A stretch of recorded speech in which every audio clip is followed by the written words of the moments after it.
Pala, šis liko galiausiai filme. Šitas liko, bet šitas, man atrodo, aš jį kažkaip sutrumpinau.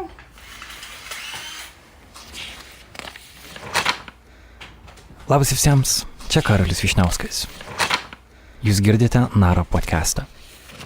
Čia jau pažymėta, tai man atrodo, jau ką nufilmavom. Čia jau per filmavimą žymėjau.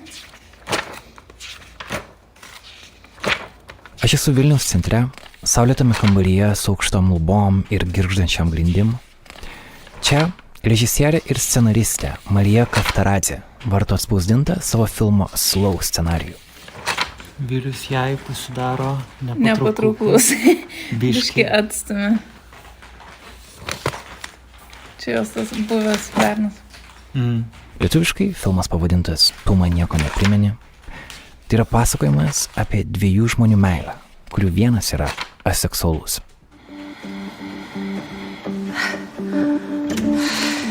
Labas. Dovydas. Elena. Malonu.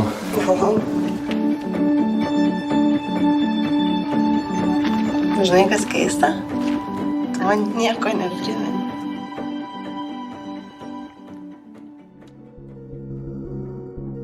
Slow premjera šią žiemą įvyko Jutoje, festivalyje Sundance, svarbiausiame Jungtinių valstijų kino festivalyje. Jau vien atrinkimas į Sundance savaime yra didžiulis vertinimas bet kokiam filmui. Bet Marijos filmas ne tik buvo ten atrinktas. Ji laimėjo geriausios režisierės apdovanojimą World Cinema Dramatic kategorijoje. Taip Marija pakartojo tai, ką pavyko pasiekti filmo Sangailės vasara režisieriai Alantei Kavaitei. Ji 2015-aisiais taip pat Sundance buvo pripažinta geriausia World Cinema Dramatic režisierė. Marija Kaftaradzė kine jūs greičiausiai pažinote iš filmo Išgyventi vasarą, kuris 2019-aisiais buvo pripažintas geriausių filmų Lietuvoje. Tai buvo tyrinėjimas depresijos ir savižudybės temų. Marija yra savo kartos, pasakyčiau, mano kartos, žmonių Lietuvoje gyvenimo metraštininkė, tyrėja kine. Šis mūsų interviu daugiausia sukosi apie seksualumo ir bendruomeniškumo temas, bet taip pat palietė ir kai ką daugiau. Gero klausimo.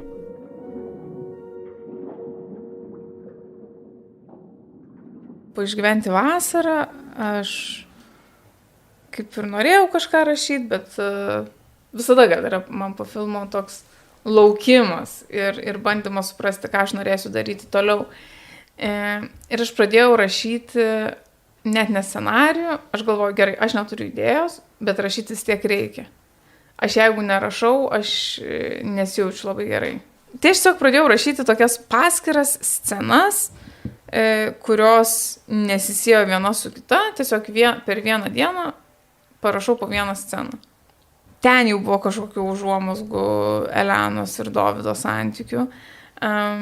Mane apskritai domino visą laiką, nes buvo, tuo metu kažkaip visai buvo daug rašoma, kažkur ten straipsnių užmačiau, kad, nežinau, tiesiog apie besikeičiančius, gal iš esmės besikeičiantį seksualumą, arba kad, tarkim, sekso šitoj mūsų kartoj yra mažiau negu, tarkim, būdavo mūsų tėvų kartoj ir, tarkim, dar jaunesnės kartos, tai Gen Z, dar mažiau, arba kad požiūris yra kažkoks kitoks. Ir man tiesiog visą laiką labai įdomu tas toks dabarties, bandymas suprasti dabartį, bet man jisai yra įdomus per dviejų žmonių santykius arba per kažkokios grupės santykius, per mažą dalelę kažkaip bandyti suprasti iš esmės, gerai, tai kaip čia tas pasaulis. Man šitas filmas labiausiai turbūt yra apie seksualumą ir jo tyrinėjimus ir jo pati įžanginė scena iš karto prasideda lovoj ir toks labai tiesus turbūt įvedimas žiūrovo į temą. Kas jame yra kitaip, negu mes įpratę kalbėti apie seksualumą, yra tai, kad iš dviejų veikėjų labiau seksualiai aktyvi, iniciatyvi yra moteris. Ir tai nėra tai, kaip mes įpratę mąstyti apie seksualumą, moters seksualumas nėra tiek daug tyrinėtas. Tai yra vienas iš daugybės elementų, kuo šitas filmas yra kitoks. Kodėl tu nusprendei šitą temą tyrinėti? Ir atrodo, kad tai buvo aiškus tavo pasirinkimas, kad mano herojė bus tokia, kuri turės skirtingus partnerius ir dėl to kažkaip neatsiprašinės, kuri turės savo poreikius ir jų neslėps, kas vis dar gali atrodyti drąsu. Kodėl tau tai buvo svarbu? Tai man kažkaip labai norėjosi, ir čia tikriausiai pasąmoningai, nes aš tikrai, nežinau, irgi nebuvo kažkaip, kad aš labai specialiai ten atsėdau ir galvojau, kad va dabar būtent tokį moters personažą sukursiu, bet tuo pačiu man to visada noris. Nu, man kažkaip, aš ir pati gal filmuose dažnai ieškau tokių moterų personažų, kurie mane atlieptų, kuriais aš galėčiau patikėti. Tai gerai, tai aš turiu pati daug draugių. Aš pati esu moteris, mes šnekamės. Aš žinau, kaip viskas yra įvairu ir tada filme arba, nežinau, kažkokiuose tai bajeriuose dar kažkur girdė apie tai, kad moterims visada skauda galvą ir tik vyrai nori sekso. Tai tiesiog yra, tai yra netiesa. Ir man toks, kodėl taip visi šneka? Kodėl taip? Jo, tai kažkiek šito tikrai buvo, bet sakau, šitas gal mane netgi vėliau jau rašant atėjo toksai, kad mane gal iš tikrųjų,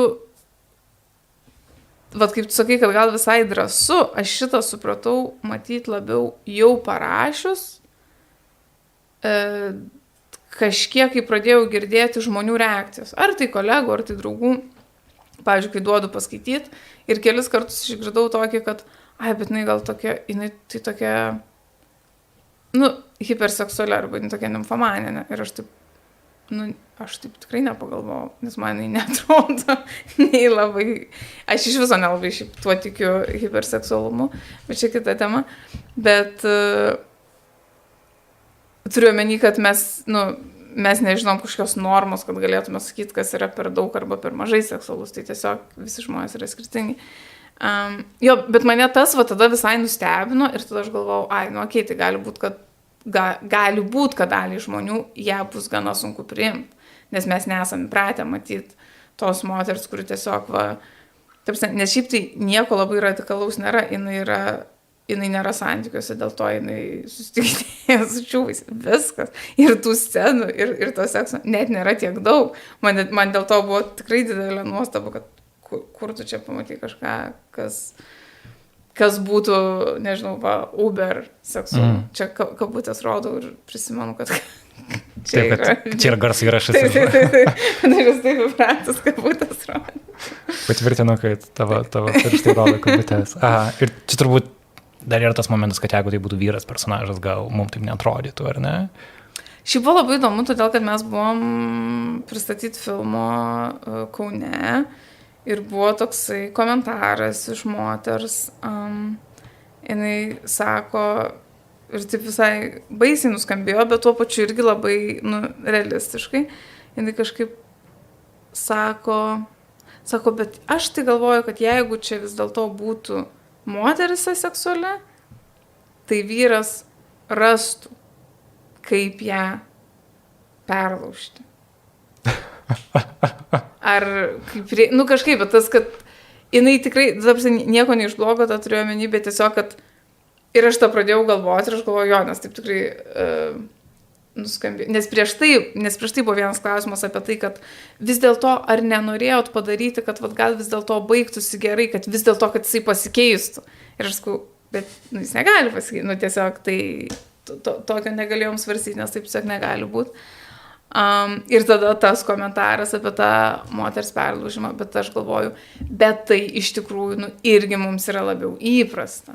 Todėl, kad vėlgi, jeigu mes augom su tuo, kad visi vyrai nori vieno ir moterims skauda galva, jos nenori, vyrai nori, tai yra ir įprašiau daugelį situacijų nusileisti, persilaužti, rodau kabutės.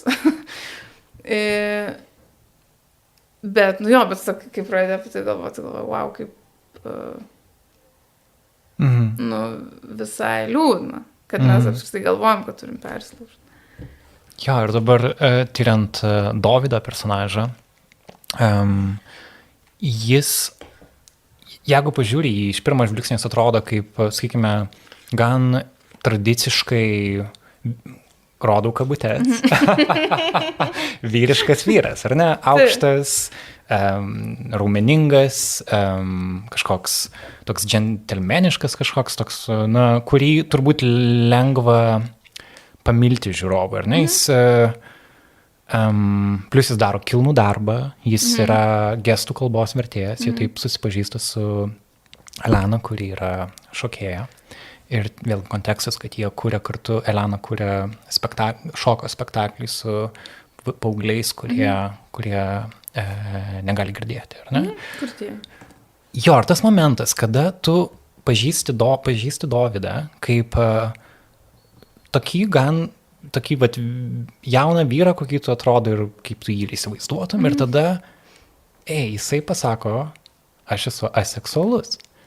Ir pasako tai labai tvirtai, nes jis jau atrodo akivaizdu, kad apie tai yra daug mąstęs, kad tai nėra pirmas kartas, kai jam tai reikia pasakyti. Ir tada galvoju, wow, kaip viskas pasikeičia. Jis tai vis dar tas pats žmogus, bet kada tu nuo jo nuimi tą seksualinį sluoksnį, kas iš jo lieka. Lygiai taip Elenos atveju, kas iš jos lieka, kadangi jos seksualumas irgi yra labai stipri jos savybė, ar ne? Taip jos identitetas, kaip ji galia tam tikra, ar ne? Ir tą irgi iš jos atimi, nes jinai tos galios tarsi jo prieš jį negali niekaip naudoti. Kas tada lieka? Labai įdomi situacija. Kažkoks ir lyčių normų modelių ir apskritai santykių turbūt. Kas lieka iš santykių, jeigu iš jų atimi seksualiniai santykiai? Ar tai ir buvo tai, ką tu norėjai tirti? Būtent tą santykiai be seksualinio dėmens? Jo, tiesiog labai gudri situacija, sakykime, ir įdomu, kaip tik jos atėjai. Jo, man, žinai, kas buvo labai įdomu, va taip kaip ir sakai, tas, gerai, tai jeigu nėra sekso, kur atsiranda, nes aš, pavyzdžiui, pasakoju mamai kažką, kad rašau tokią istoriją, ir jinai sako, tai, nu gerai, tai jam nereikia sekso, viską paaiškinu, kas yra seksualumas, tai jos reakcija buvo, tai tegul jie būna draugai, tai tiesiog gali būti draugai. Aš sakau, bet jie romantiškai įsimylėja. Tai va aš ir ieškojau to, tai kas tada yra tas romantinis įsimylėjimas, kaip sukurti intimumą, nes intimumo vis tiek reikia jų romantiniam santykiui, jeigu tai yra ne per seksą. Ir kur, nu, man toks, iki šiol, aišku, mistika, ir čia tikriausiai visada yra mistika ir magija, kur atsiranda va tas, kad tas kažkoks taškiukas ar tas, nežinau, kažkas, kad tai vis dėlto yra romantinis santykis, o ne draugiškas. Ir tada, kai mes atimam seksą, aš turiu daug mažiau tam paaiškinimų, dėl to man įdomiau yra ieškoti, kurioj vietoj jinai įsimylėjo, kurioj vietoj jisai įsimylėjo, kas čia iš viso atsitiko, kodėl jie viens kitam patinka. Ir ar tas santykis gali veikti, ir kiek ilgai jis gali veikti, ar ne? Kai tu perini tą pirmo susižavėjimo, įsimylėjimo fazę, kada tau gerai gal tavo kūniški poreikiai gali palaukti, bet tu gali taip ilgai, ar tu gali taip visada būti. Ir ar to reikia? Na, atrodo, kad Elenai kaip veikėjai reikia. Jo, bet ar reikia iš savęs atimti kažką, kas yra labai natūralu. Ta prasme, aš gal turiu omeny, kad man atrodo vėl, kad mums yra taip įprasta kažko atsisakyti, kad tada, aš nenorėčiau, kad Elena, jeigu Elena yra, tarkim, mano draugė, aš įsivaizduoju, aš nenorėčiau, kad jinai visą gyvenimą gyventų be sekso. Aš manau, kad tai yra, ta prasme, tikrai, nežinau, nusipelnius gerai leisti laiką ir mėgautis tuo, ką jinai mėgsta.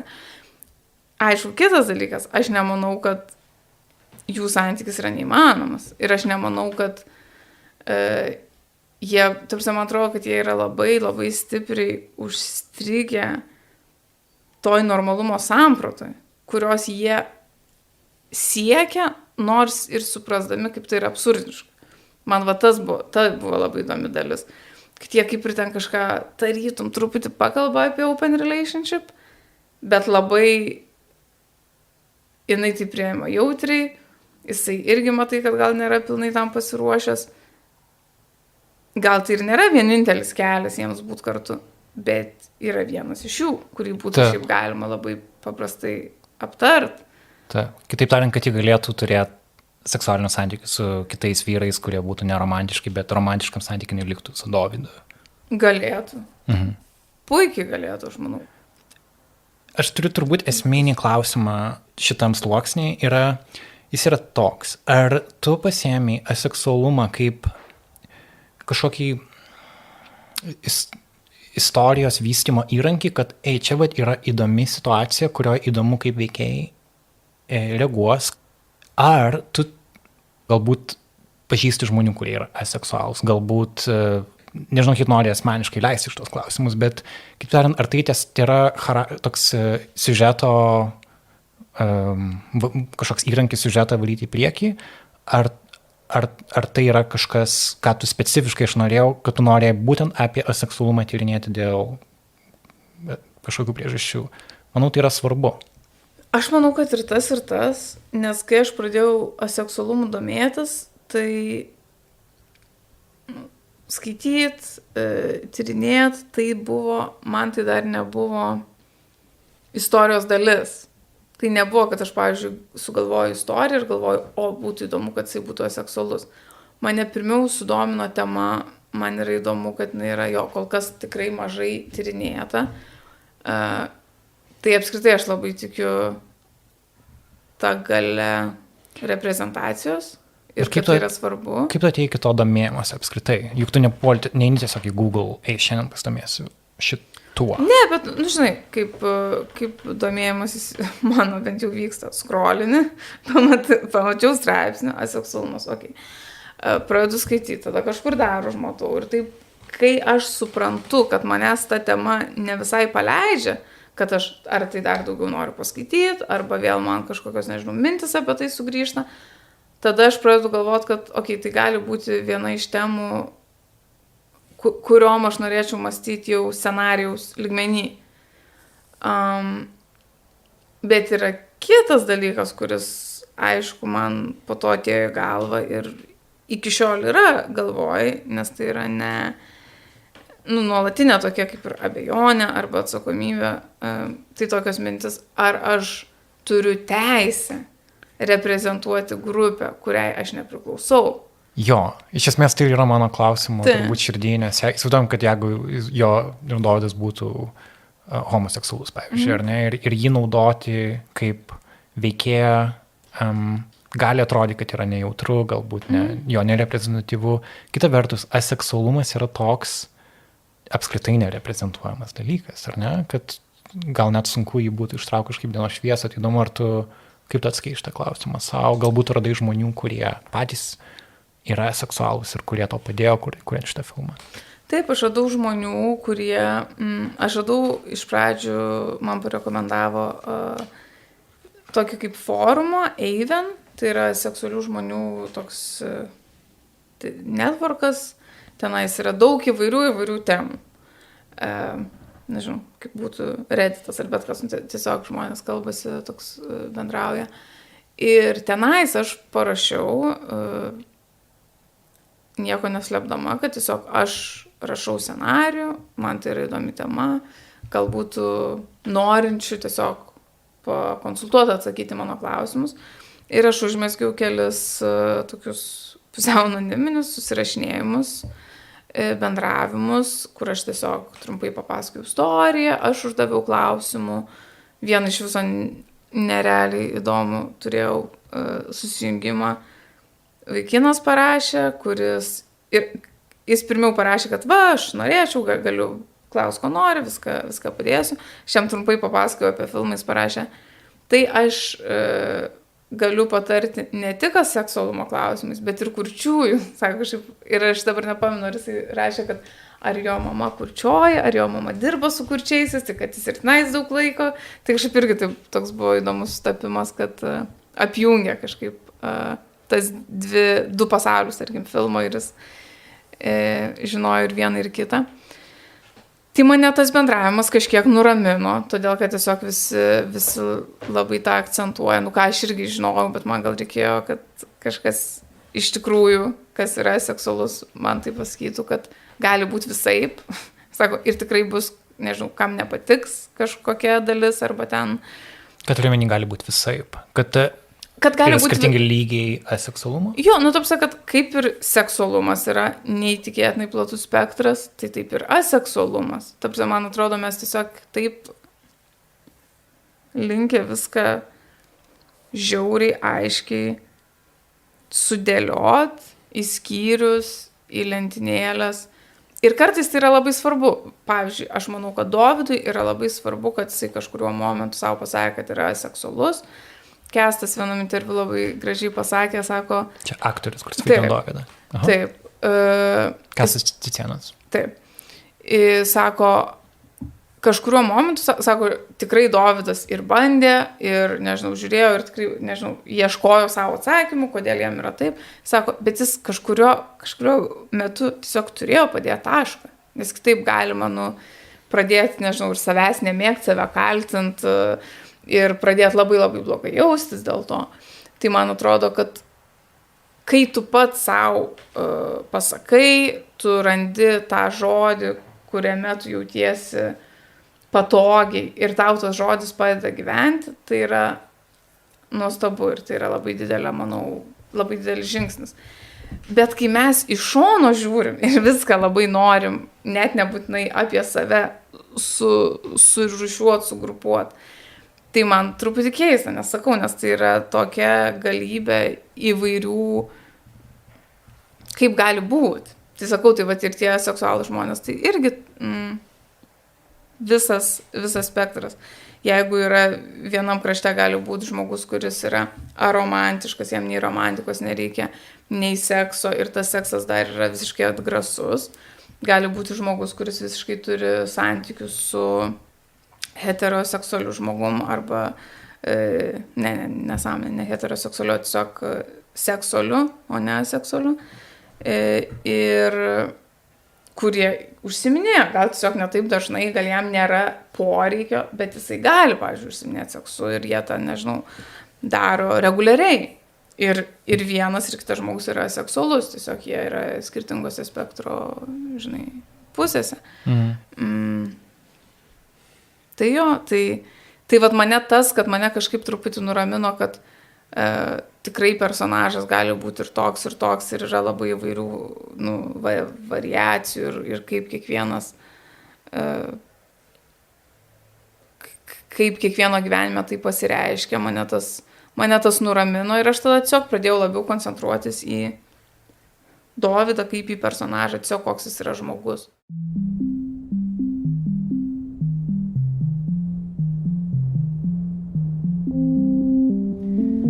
Kokia tu išmintinga. Aš užsirašiau Gretos citatą, kurią jinai pasakė man.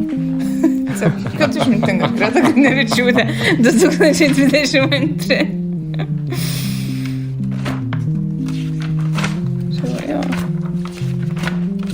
Yra, po to yra, topsačiai yra daug senų, kurių nebeliuko.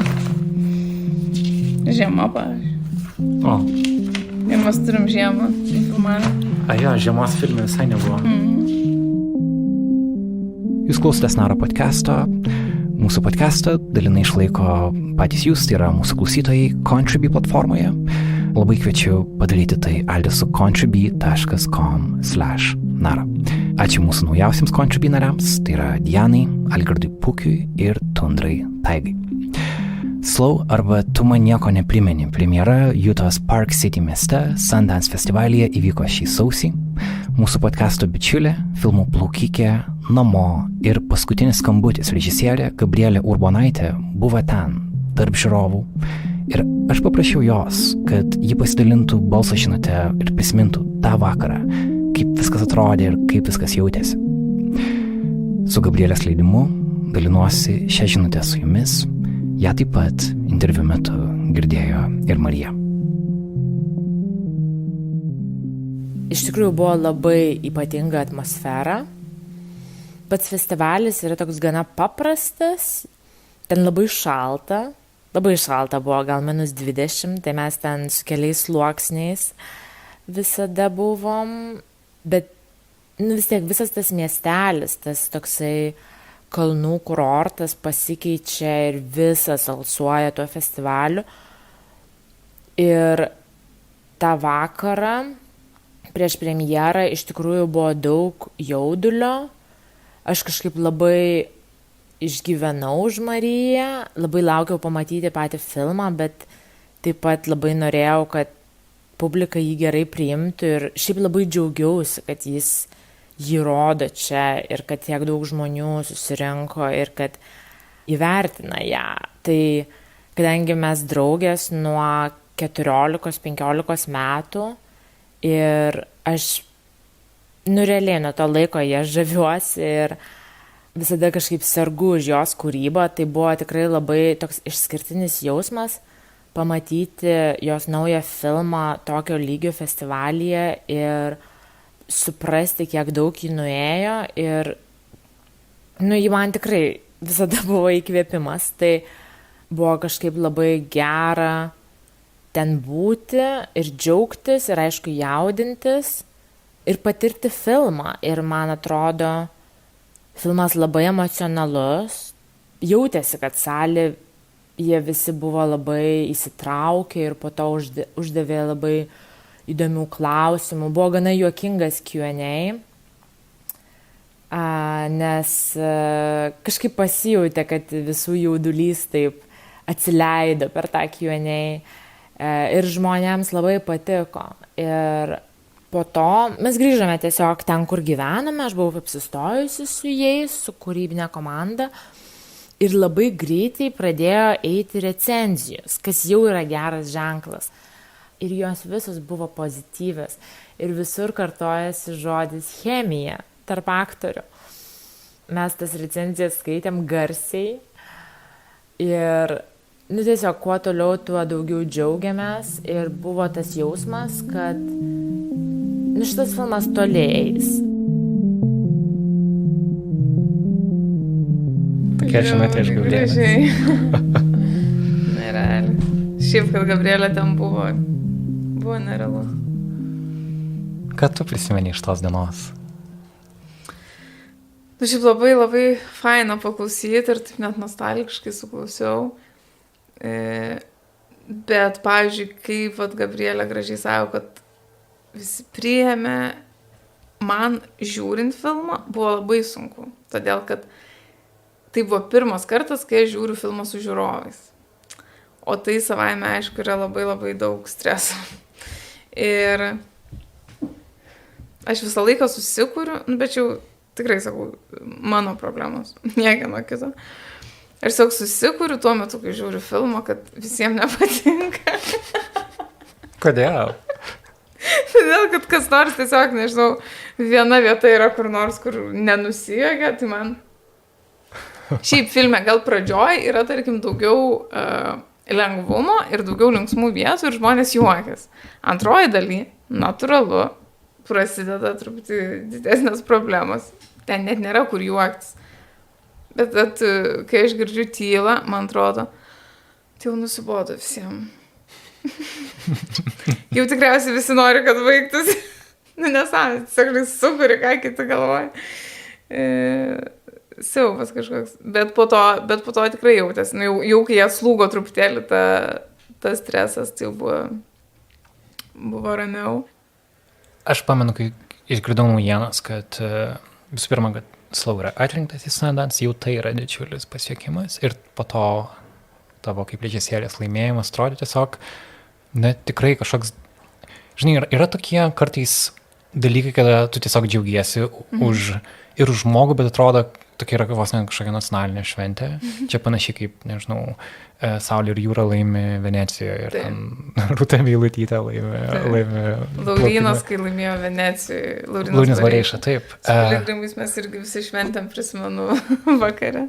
Ir aš tą matau kaip labai įkvepiantį pavyzdį, tarkim, įsivaizduok, tu pati juk dirbi su jaunais kino norinčiais kurti žmonėm Youngblood mokykloje, ar ne? Taip. Jeigu aš būčiau 20-metis režisierius ir žinočiau, kad Marijos filmas laimėjo Sundance, iš karto atrodė, kad ir mano filmas gali. Ir čia reikia, kad klausytojai žinotų kontekstą, tu pati nesigyvenus Jungtinėse valstijose, tavo kūrybinė veikla iš esmės yra Vilniuje. Tu čia užaugai, tu baigiai LMT režisūrą, ar ne? Taip. Ar kažkoks yra svarbus dar geografinis ištrūkimas iš Vilniaus tavo karjeroje? Ne, aš kažkur ilgai nesu gyvenus kitur. Jo. Tai va, ir tai, ką tu kuri čia, iš esmės rašai savo šitam kambarį, kuriame mes sėdim, kad tai pasiekia žmonės Jutos valstijoje, ar ne?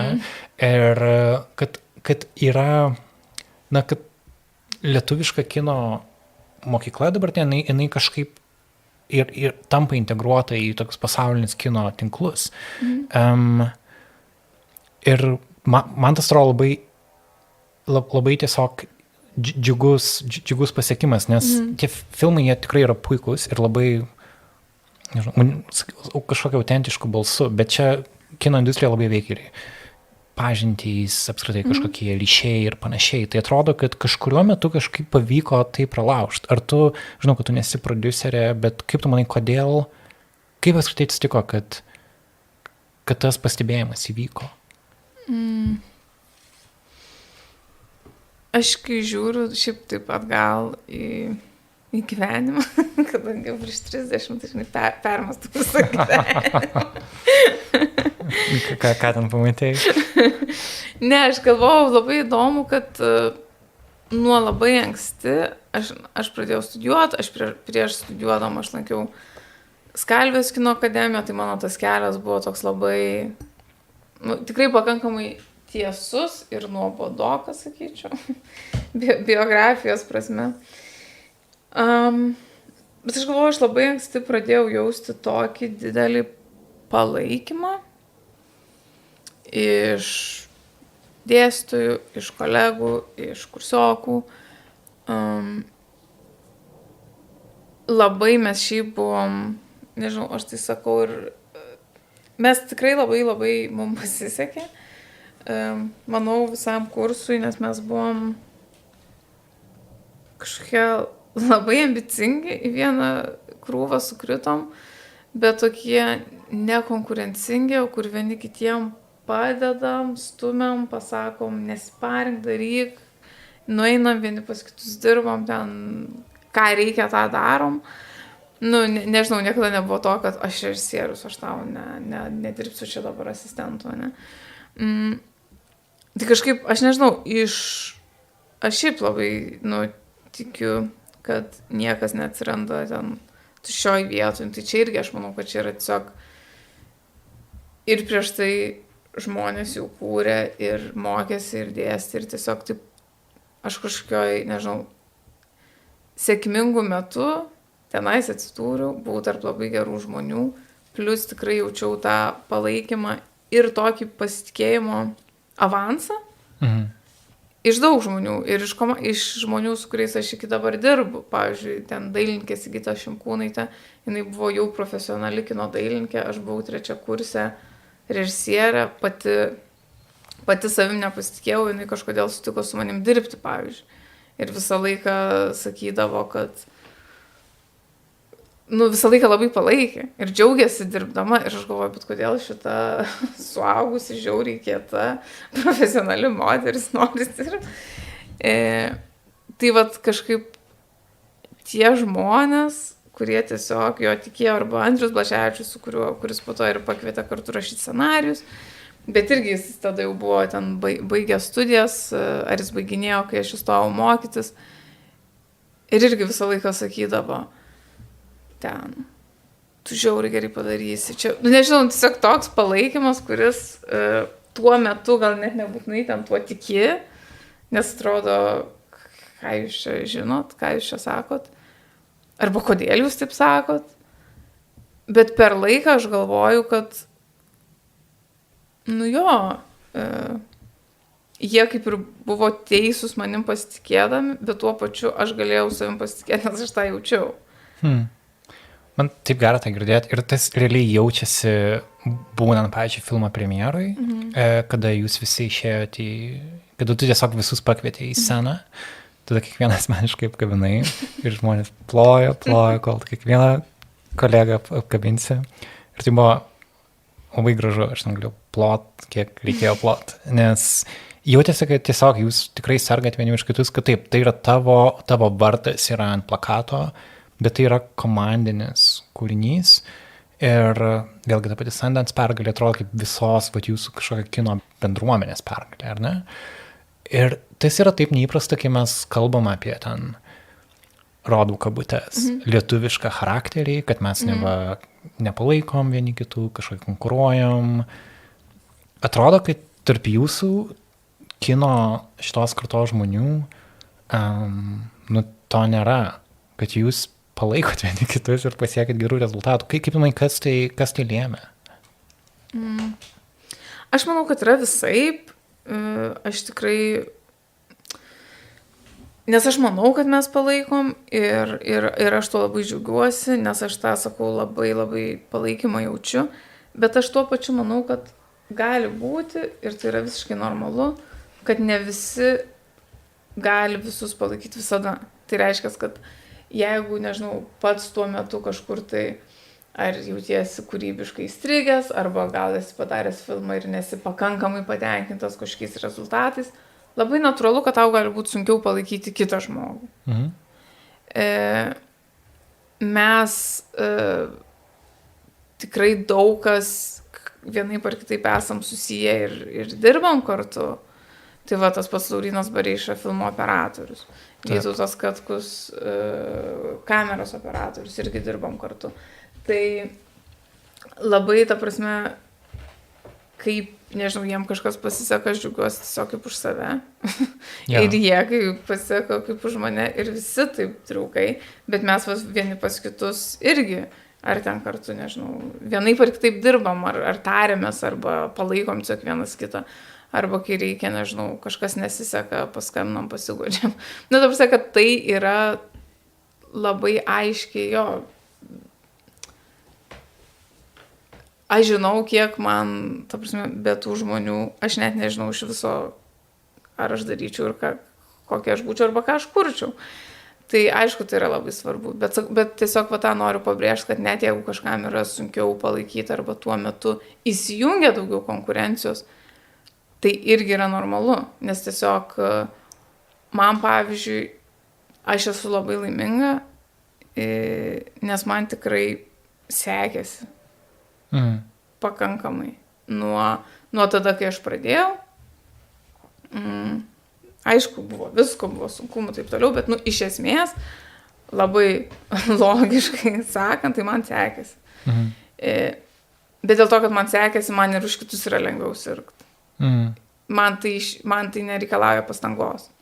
Aš žinau, kad jeigu aš jaučiausi blogiau, arba mažiau pasitikėčiau savim, arba jaučiausi kažkokiuose vietose neįvertinta, aš visiškai suprantu, kad man būtų sunkiau kažkokiais dalykais gal pasidžiaugti ar palaikyti.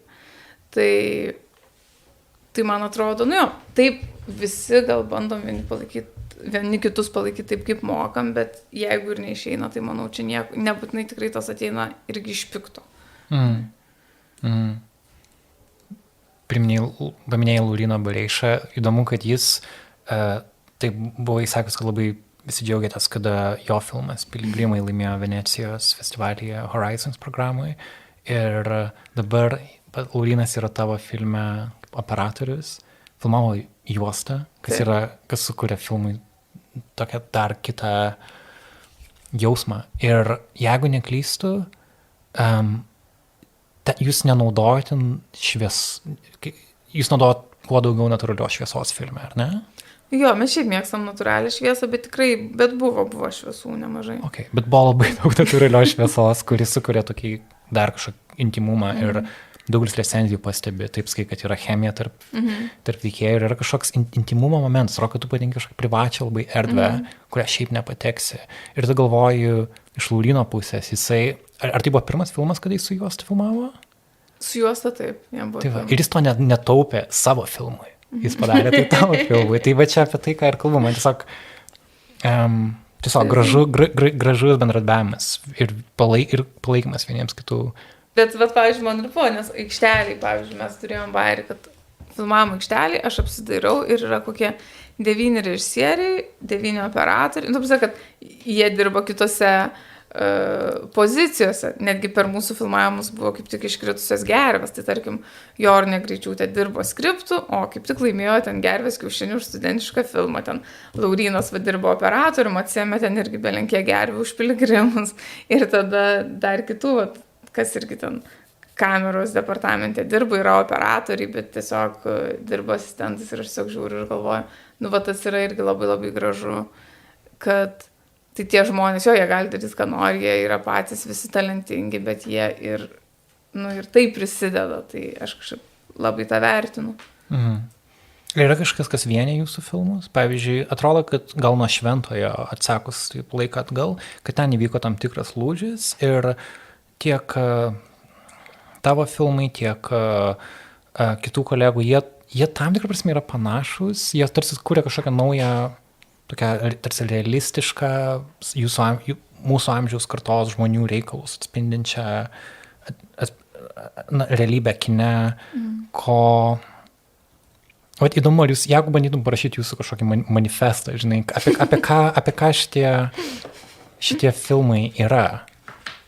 Iš vidaus tai visai šiaip sunku pasakyti, nes mes tai savaime, aišku, kiekvieną savo atrodom, kad mes čia labai skirtingi. Tai man atrodo, kad tie filmai yra pakankamai skirtingi. Mus tikrai mokė, mano kurso vadovė buvo Giedrė Beinoriūtė, taip prisimenu, jinai visada mokė to ieškoti tam tikro aktualumo, nebūtinai labai ten, nežinau, tiesioginio, bet tiesiog, kad ir mums rūpėtų ta tema, bet ir kad kodėl dabar apie tai darai. Tai toks tiesiog čia ir dabar. Visą prisimenu, būdavo ta frazė čia ir dabar. Tai manau, kad šito yra, kad mes pagalvojam, kodėl.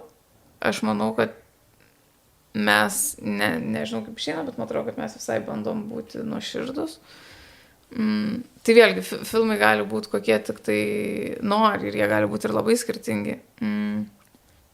Bet kažkaip gal nuoširdus prieš save, kad daryti tai, ką tikrai nori daryti. O kaip tau atrodo, Karoli? Man atrodo, kad kiekvienas jūsų filmas bando truputį pralaužti lietuviškos visuomenės tabu kažkokius. Kitaip tariant, kad atrodo, pradėti kažkokį naują pokalbį. Tarkim, tavo atveju išgyventi vasarą buvo gan atvirai kalbėjo apie depresiją, apie manijos priepuolius, apie savižudybę taip pat, ar ne? Kas, nesakau, kad niekada apie tai anksčiau niekas nedarė, bet tai nėra patogios temos. Ir gal tai nėra patogus filmai. Ir pavyzdžiui, Slow, ar ne, jis yra apie, mano akimis, apie seksualumą, jis taip pat labai yra apie judesį. Aš nepamenu, ar matęs tokį lietuvišką filmą, kuriame tiek daug būtų šokio, kuriame,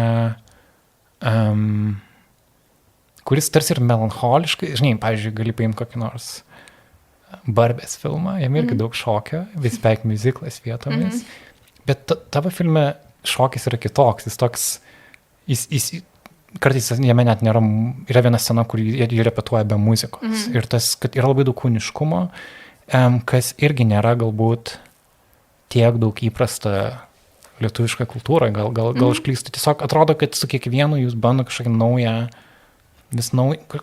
truputį praplėst, kas mes kaip visuomenė esam.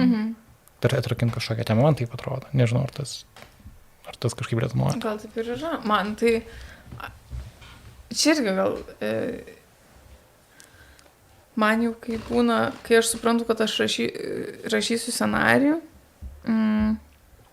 man tai būna, tai tikriausiai nėra kaip vienas iš ten pirminių, nors išgyventi vasarą buvo man viena iš motivacijų, kad truputį pakalbėti apie tą stigmą, kad jinai, nežinau, erzina, arba kad buvo tokio kažkokio noro čia kažką. su Slow man buvo, kad, nu va, kaip kalbėjom prieš tai, kad tiesiog buvo labai įdomu ten tyrinėti tuos dalykus, tos istorijos, tų santykių viduje. Ir tik vėliau aš tą gal ir supratau, kad jo, čia yra visai gal naujų dalykų, arba dalykų, kuriuos gali būti sunkiau priimti. Ir man tas patiko, tai gal nebuvo, sakau, pagrindinė motyvacija, bet man tas patiko. Tai jeigu tau taip atrodo apie filmus, tai tada šiaip labai fain. Nu, man tai fainai girdėti. Ir gera matyti, kad tai rezonuoja už Lietuvos ribų, kad...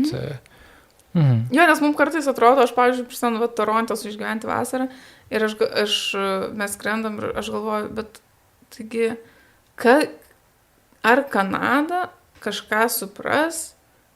Nes aš visą laiką galvojau, kad Kanada, tikrai iki nuskrendant aš galvojau, kad tai yra šalis, kuri neturi jokių problemų. Tai yra tiesiog, realiai kaip pasaulyje toks plius minus tobulas kažkoksai tai. Ir tu jiems atveži filmą. Ir aš jiems atvežu filmą ir aš galvoju, ką jie čia dabar galvos. Ir jie pradeda komentuoti, kad jo, pas mus yra labai daug problemų su psichikos sveikatos sistema ir aš tokia žiūriu, jos taip nustebus. Tai man prisimenu, ir su šitu filmu, pavyzdžiui, kur irgi ir užsienį sako, čia yra taip nauja ir netaip ir dažna matyti tokį seksualumą arba taip vaizduojamas ten intimės scenas taip toliau. Ir aš galvoju, tai ir jiems nauja. Tai man atrodo, kad mes visai dažnai Lietuvoje galvojam, kad nu jo, mes čia nieko nenustebinsim, čia Lietuvoje tai taip. Bet iš tikrųjų daug, tai ką mes sugalvojam, tai daug kur gali surezonuoti, nes ir nesam jau mes čia tokie kažkokie labai kitokie, vis tiek mes esam, žinai, kiek įmanoma susijungę su pasauliu, tai mes irgi žinom, kas vyksta, kas įdomu, kokie trendai, žinai. Tai vis tiek tas keliaujant man tiesiog pasijaučia, kaip stipriai mes esam to pasaulio dalis ir kaip mes kalbame tiesiog visiškai, žinai, on the same page.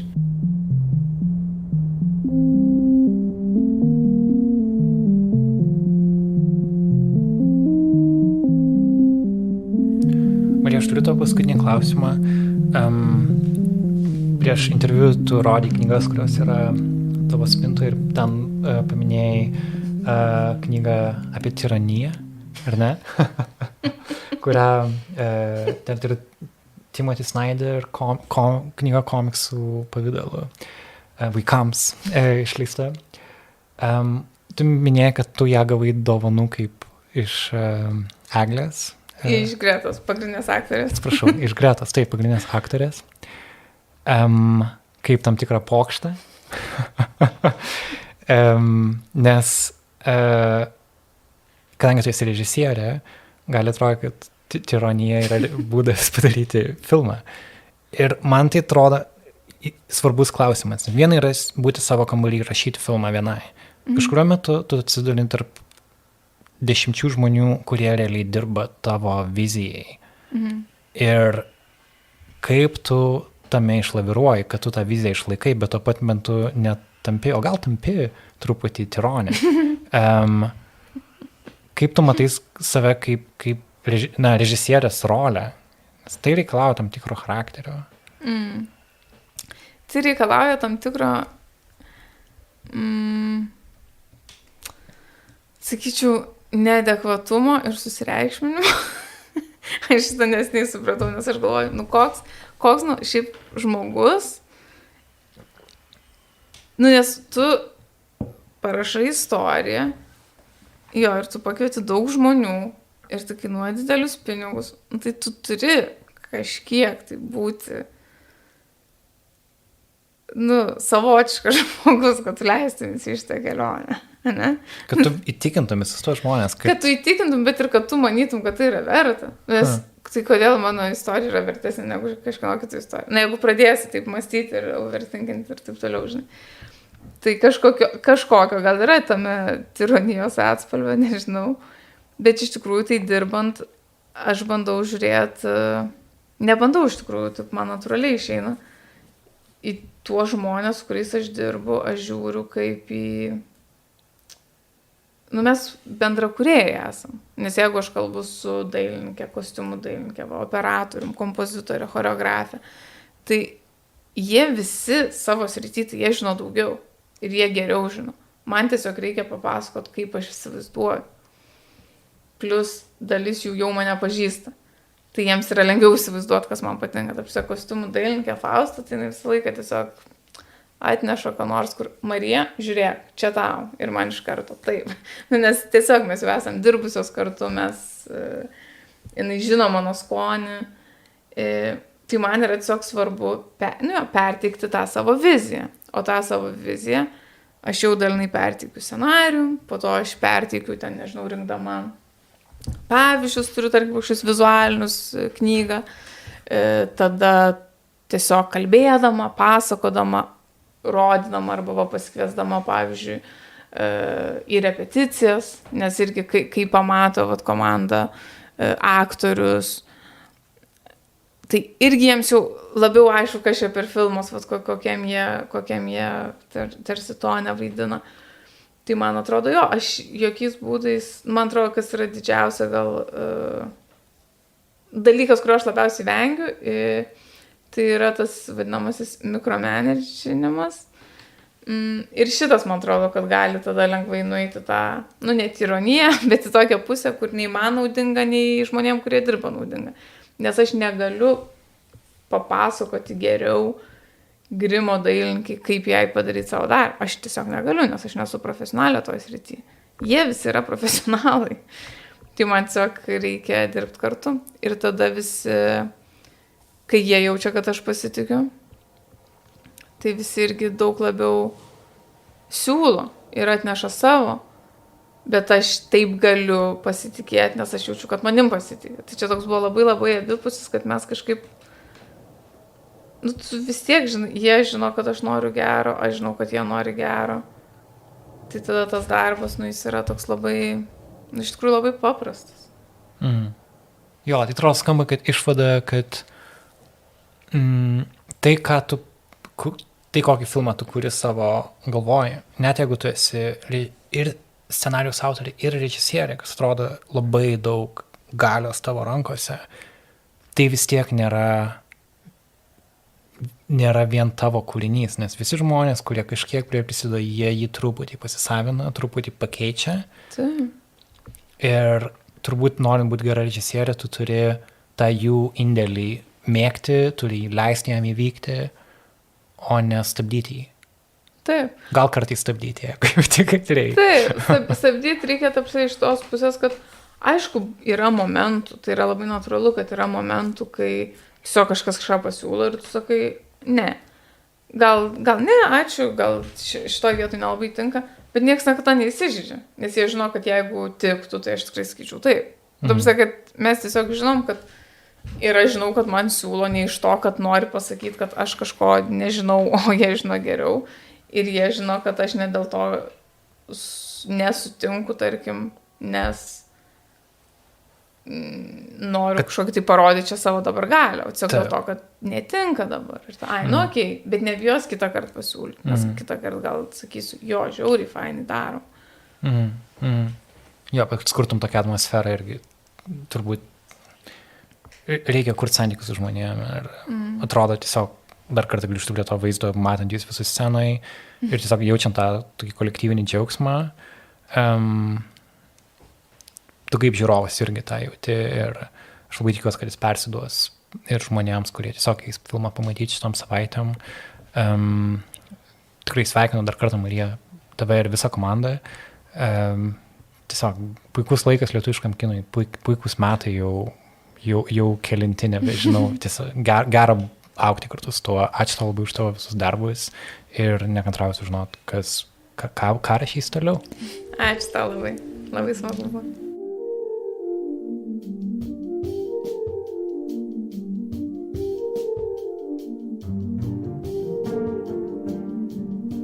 Toks mūsų epizodas šiandien.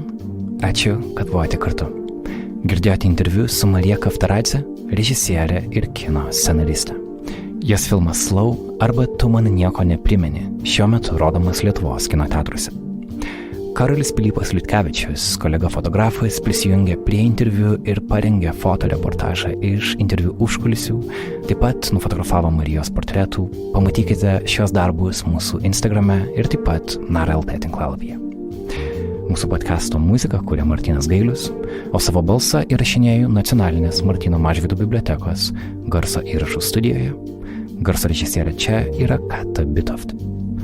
Šis epizodas yra projekto Perspectives dalis, iš dalies finansuojama ES. Perspectives iniciatyva būrė žurnalistus iš Čekijos, Vokietijos, Slovakijos, Lenkijos, Vengrijos, Ukrainos ir Lietuvos.